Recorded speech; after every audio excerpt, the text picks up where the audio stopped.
Perhatikan media gambar di samping. Kalau ada huruf itu maksudnya sama saja. Tandanya itu seperti ini. Assalamualaikum warahmatullahi wabarakatuh. Jika masih belum lancar di dalam membaca Al-Quran, kemudian masih belum memahami ilmu tajwid, ataupun merasa kesulitan di dalam memahami ilmu tajwid Al-Quran, marilah belajar mengaji Al-Quran di channel ini, karena di sini kami akan berusaha untuk membantu saudara semuanya, bapak dan ibu, agar dapat dengan mudah dalam memahami ilmu tajwid Al-Quran.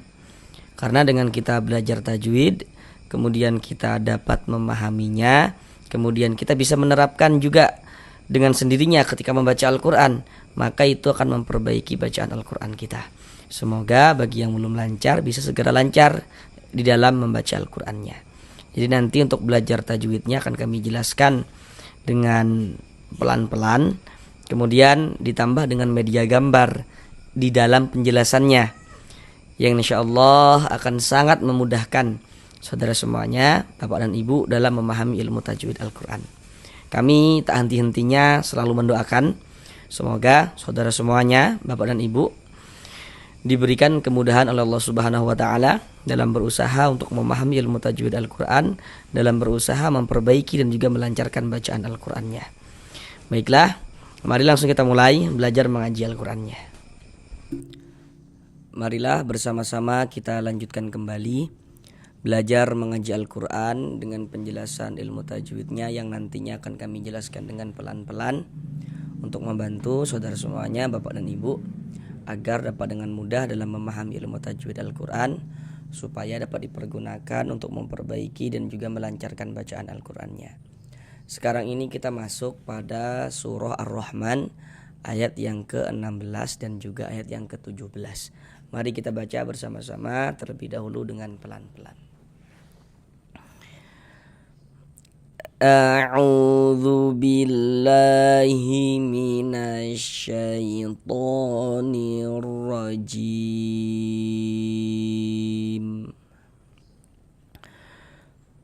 Bismillahirrahmanirrahim.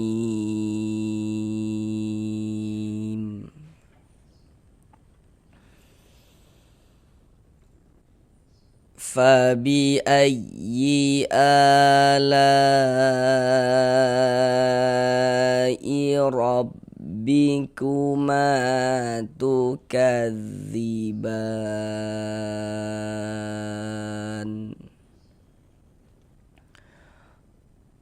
Rabbul masyriqaini wa rabbul maghribain. Sekarang mari kita bahas tajwidnya dengan pelan-pelan. Pada surah Ar-Rahman untuk ayat yang ke-16 ini telah kita bahas ya, karena jadi masuk ke YouTube kami, kemudian lihat di bagian playlist video ya.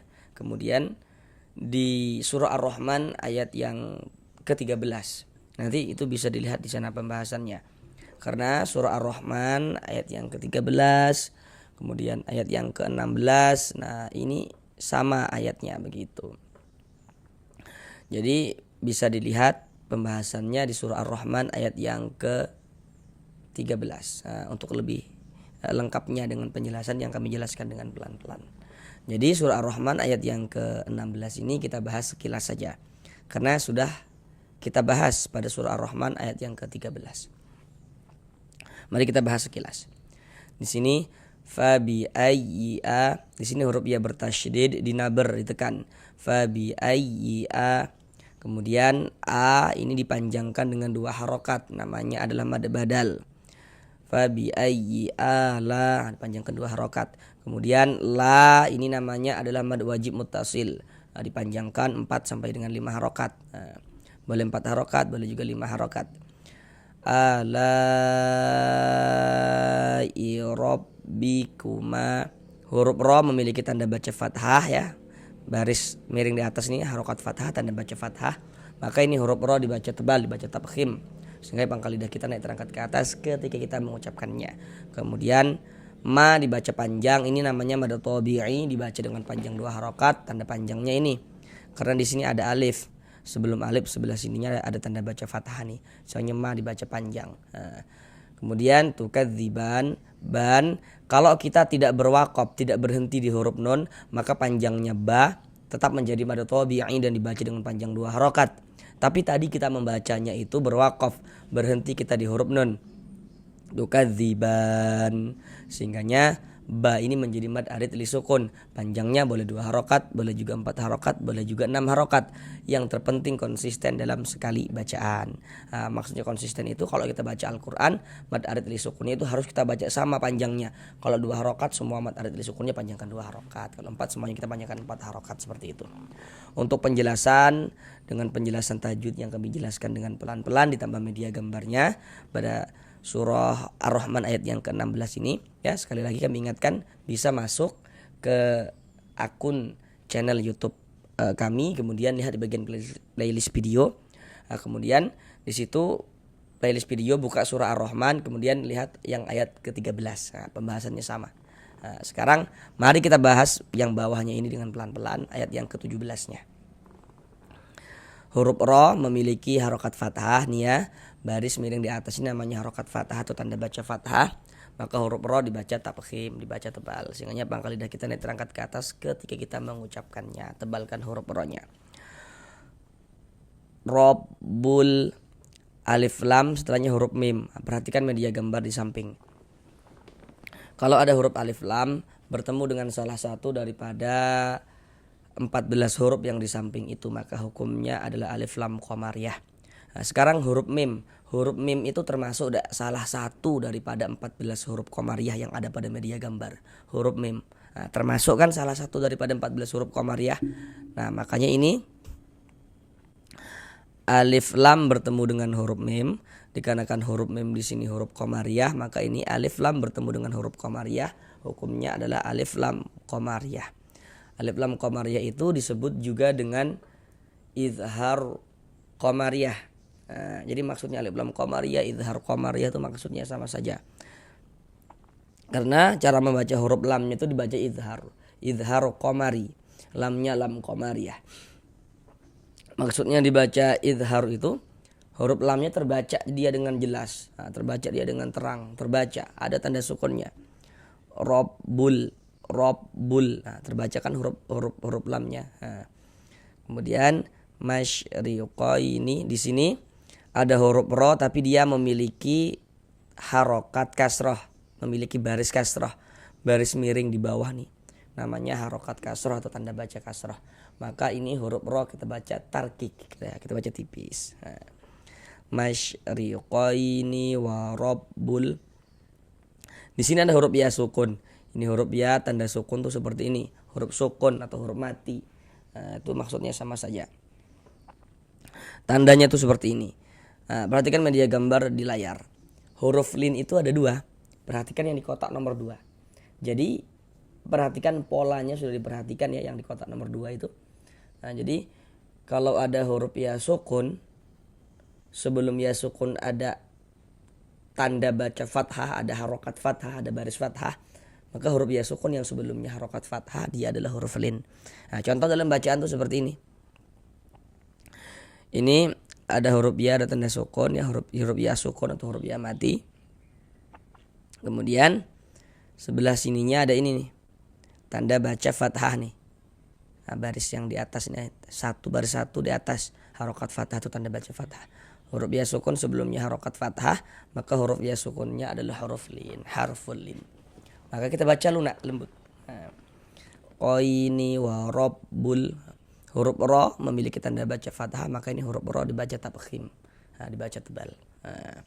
Kemudian ini alif lam setelahnya huruf mim, sama tidak dengan ini. Alif lam setelahnya huruf mim. Jadi untuk di sini media gambarnya tidak kami tampilkan lagi. Masih ingat apa hukumnya? Ya, hukumnya adalah alif lam qamariyah atau izhar qamariyah. Huruf lamnya dibaca izhar. Wa rabbul, seperti itu. Maghribain, huruf ra memiliki tanda baca kasroh ya, harokat kasroh. baris satu di bawah huruf nih, maka huruf ro dibaca tarkik, dibaca tipis. Nah, kemudian bain ini dia menjadi mad lin, dari huruf lin menjadi mad lin. Mengapa begitu gitu kan?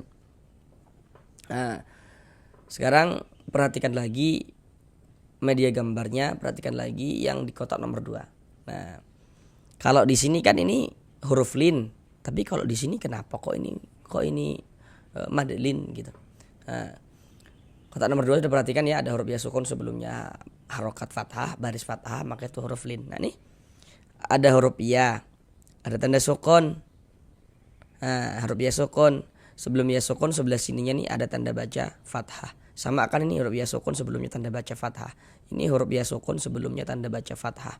Kalau hurufnya di sini apa yang kita lihat bukan hurufnya tapi tanda bacanya ini. Ada huruf ya, ada tanda sukun, sebelumnya di sini tanda baca fathah, maka huruf ya sukunnya adalah huruf lin. Kemudian huruf linnya itu bertemu dengan huruf yang disukunkan, sebab kita berwakaf. Huruf yang disukunkannya adalah huruf nun.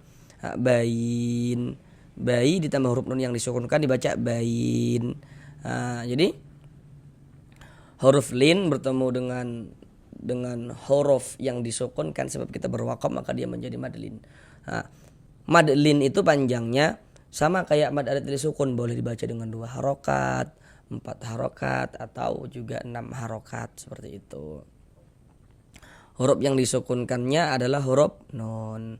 Ini kalau kita berwakaf di huruf nun, kita baca bain. Jangan dibaca baini baru berwakaf, baini baru berwakaf begitu. Jangan salah. Tapi kita baca bain seperti itu. Mengapa kalau huruf nunnya disukunkan, kalau huruf nunnya itu dimatikan? Jadi kalau kita membaca Al-Quran, kemudian kita itu berwakaf, kita itu berhenti di huruf yang tidak dibaca panjang, maka itu hurufnya kita sukunkan, hurufnya itu kita matikan begitu. Ini kita baca Al-Quran, berwakaf kita berhenti kita di huruf nun. Untuk di sini huruf nun ini tidak dibaca panjang. Karena berwakaf di huruf yang tidak dibaca panjang, maka hurufnya ini kita sukunkan, hurufnya itu kita matikan, sehingga kita baca bain, seperti itu. Kemudian di sini ada tanda wakaf, bentuknya itu huruf jim seperti ini. Nah, ini namanya wakaf jaiz.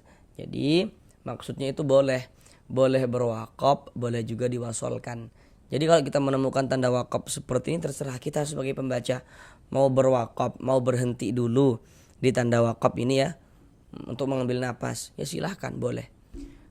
Mau diwasolkan ya, langsung kita sambung bacanya, kita lanjutkan, kita tidak berwakaf juga boleh, silahkan begitu. Jadi boleh berwakaf, boleh juga diwasolkan, seperti itu. Sekarang mari kita ulang bersama-sama sekali lagi dari awal. فَبِأَيِّ آلَاءِ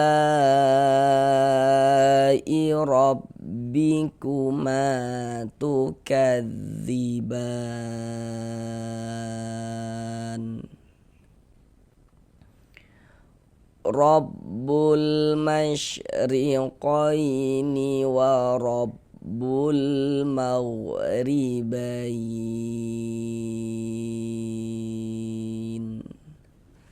Sampai di sini belajar mengaji Al-Qur'annya. Sampai bertemu di pembelajaran yang berikutnya. Assalamualaikum warahmatullahi wabarakatuh.